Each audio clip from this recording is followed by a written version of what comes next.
Hi guys, welcome back to my channel today. If this is your first time stopping by on my channel, you are absolutely welcome. And if you're a returning subscriber, you are welcome as well. So my name is Onyeka and I'm a Nigerian YouTuber based in Vancouver, Canada. But I make videos talking about my experiences in Canada. I just take you guys along with me on my journey as an immigrant. Before we get right into this video, please guys, let's do the needful. Let's subscribe to my channel. Let's get into 4,000 subscribers. We just hit a little over 3,000 subscribers. So if you're watching this video, yes, I am talking to you. Yes, you. I'm talking to you. So please subscribe to my channel. It's just a little button down there. Click on the bell like button down below so that you get notified for every video that I post and you will not miss any of my content at all. I'm going to give you a few seconds to subscribe to my channel. Yeah, subscribe now. As you are watching it, subscribe.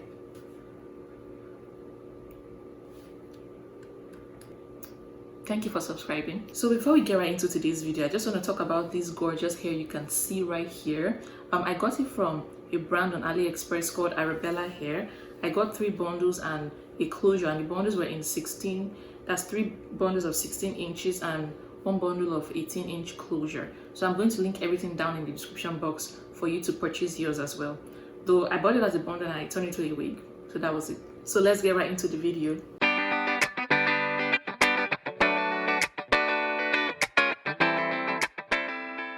So today's video came highly requested in my comment section. I mean, a lot of people kept asking me to make a video talking about housing, how easy is it to get a house and what type of houses are available for you guys when you come here. So that's what today's video is going to be about. While I'm giving you guys the tea on the housing, I'll also be chipping in my own personal experience and how I found my way around when I came here. I've been in Canada for almost 2 years, for a short while, so I haven't been here for long, but I'm just going to share my experiences with you as well. Okay, so when you decide to come to Canada and you have nowhere to stay, you don't have any friend or relative who could give you a room over your head for the first few days before you find your place, you could book an Airbnb because they're usually cheaper than hotels. I bet most of you already know this, but for the people who are not sure what this means, Airbnb basically is like an online service that connects you to people who are willing to rent out their homes, more like a room in their house. And you just stay for a short while as a guest. I'm going to put the link of Airbnb down in my description box for you guys to check out. And in my case, I booked an Airbnb from Nigeria, or rather my brother helped me book it before I came here because he's here as well. My first Airbnb experience was really good because I became really close with the couple that I stayed with. I talked about them when I made a video on my first experience in Canada because they helped me commute. They took me to school and helped me get groceries and everything. So I had a good experience and I stayed there for about 2 weeks before I found my own place. This video is just going to be based off of my personal experiences and from the little research that I've done and my general knowledge of housing. So I'm just going to be giving you explaining to you guys the type of housing and how they work here in Canada. Later on in this video, I'm just going to show you guys the price range of houses in the cities that I've lived. I've spent most of my time in London, in Vancouver, and a little bit of time in Windsor, Ontario, and in Toronto. So I'm just going to go straight to the type of housing that we have here in Canada, and there are apartments, basement, condos, and townhouses. Yeah, I personally, I stayed in a shared apartment. I shared my apartment with about 3 other girls, and they were really friendly and nice. I was very lucky. I'll consider myself as a very lucky person.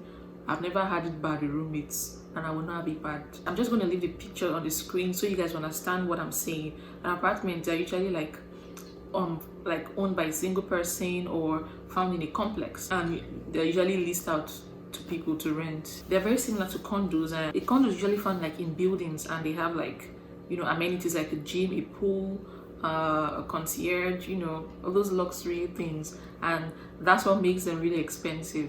But they're really beautiful. And then for townhouses, they're regular houses you find in a community. And then basements, they're usually units you find below street level or beneath a building. And me, my first Airbnb experience, it was in the basement. But although I enjoyed where I stayed, but the basement, I kind of got off on the wrong foot by staying in the basement. So it was really lonely, cold, dark, not dark, but there was no natural light, and I'm a sucker for natural light, so I didn't really enjoy my experiences. So that kind of changed the whole basement idea for me. But some people enjoy it, so you could as well enjoy it. So the pros and cons of each of these type of houses. Townhouses are usually less expensive and more spacious. And then for basements, and then for condos are usually like found in like expensive buildings, so they're usually more luxurious in my opinion. So shared apartments, it's another way to cut costs. And the advantage of that is that it is way cheaper. One of the most common places you can find like rental postings is on Kijiji, kijiji.ca. Check the description box for the link, and you can also check Zumper. You can check rentboard.ca. I'm not sure about Craigslist, but yeah, you can check Craigslist as well. And you could also use the service of rental agents, but you're gonna pay a fee. But me personally, I used Kijiji most of the time. But the funny thing is that I didn't find my house on any of these rental sites, but I'll tell you guys how I found my house along the way. And some of the common requirements that landlords usually ask before they rent out their unit to you is that you need to provide a referee. Sometimes you need to provide your credit score, and also sometimes some require to show your pay stubs. And one of the challenges associated with that is that you are a new immigrant to the country and no one can vouch for you, or you don't even have a credit card to show your credit score. So my advice to you is to keep trying, because I experienced these situations and I just let those postings go, those apartments go, and I just kept looking till I found the one that did not require any of these things for me. And you also need to note that whenever you see a posting, you need to check if it comes with like the utilities, if it's all included in your rent. When I when I say utilities, I mean your hydro, which is your electricity, your water, your heat, your internet, or laundry. Sometimes these things are not included in your rent. Like, you need to be sure where you stand before you decide to take that house. And some landlords require you to sign a lease, which could be as long as 6 months to 1 year. And then there are also some requirements that prohibit you from smoking, or from owning a pet, or for letting someone stay like a period longer than like 2 weeks. So let me give you guys a backstory of how I found my apartment. I was staying at my Airbnb for about 2 weeks, which was really far from school, and it was very stressful commuting every day to class. So I joined a friend, a fellow Nigerian. He was looking for his own apartment as well. So I was just joining him on the search while I was still actively looking for mine. And we went to this apartment. It was a shared apartment, but the guy's unit was closed, but there was a girl's unit. So it was like a 3-story building. They had a girls' floor, a boys' floor, and I think 2 boys' floor and a girls' floor. Yes. But it was the girls' unit that was open at that time. So I joined him to view the apartment, and they had 4 rooms, so 3 were reoccupied, and they had a vacant room. And they were like, it's available immediately, and the price was very, very decent. I was like, I think I found my apartment. So I just quickly grabbed the girls' unit that moment, like, and they didn't require so much. They didn't even require anything from me, like no referee, no pay stub or credit score, nothing. And all the utilities were like included in my rent. I didn't have to pay for internet, for laundry, for my water or heat or electricity, nothing. So I just felt like God was just smiling at me. So that's how I found my apartment. So I grabbed it. But I still went through the hassle of looking for apartments. Like, I viewed a total of like 4 or 5 apartments before I found the one that I wasn't even looking for. So I'm going to do a little Google search on my computer for you guys to see like the price range. I'm going to be looking at the cities where I've lived and where I have a little bit of knowledge about, which is Vancouver, London, Ontario, and Toronto, and particularly like North York area. Okay guys, so I'm going to do a little Google search on Kijiji for you guys to see. And so I just typed in Kijiji on my Google search, and then these are the results that came out. So I'm just going to select the first result, and this is the home page. And right here, I'm just going to type in 1-bedroom apartment, which is what you would typically be looking for. So I'm going to search, and I'm just going to edit the location to where I'm at currently, which is Vancouver. And you can adjust this to your specific location.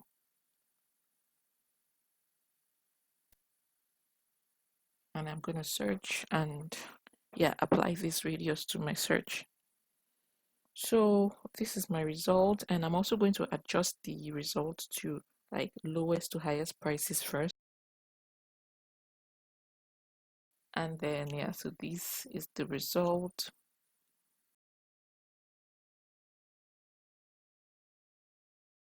You see how expensive these apartments are, like 8,650.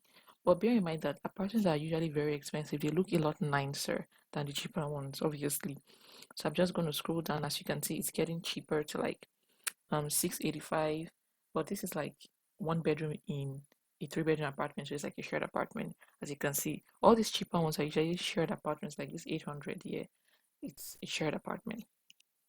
And you can also place in your ads, like if you're looking for a specific kind of apartment, and landlords can reach out to you as well, but that will take a lot of time.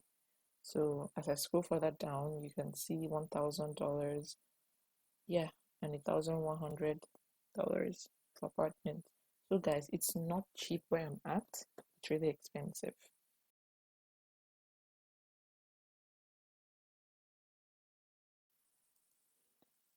So next, I'm going to be searching for a one-bedroom apartment in London, Ontario, which was where I first stayed when I got to Canada.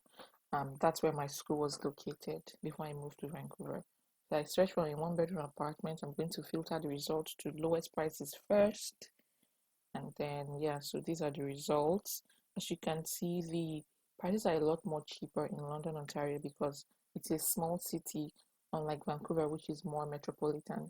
So as you can see, an apartment can cost up to like $700, $800, um, $8,345, and as you can see, they look a lot nicer. If you notice it, like see this one for 8,400 is a lot nicer. Yeah, so these are the price ranges for apartments in London, Ontario. And then next, I'm just going to alter it a bit to two-bedroom apartments, because two-bedroom apartments are more cheaper to obtain, and you can get a two-bedroom apartment and share it with a friend. For me, it's like the best option. As you can see, these are the results for two-bedroom apartments. So 8,400. All you have to do is split your bills into two, which is about $700.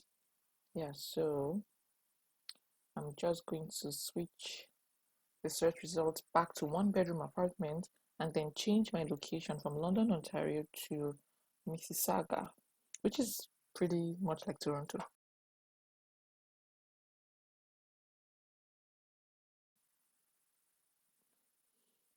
And as you can see, the results, they're a lot more cheaper than the Greater Toronto area, which is way expensive. It's more like Vancouver. So as you can see, the results, price ranges up to like, sorry, I'm not maybe confused here. As you can see, 800, $1,200. So yeah, that's it. Back to the main video, guys.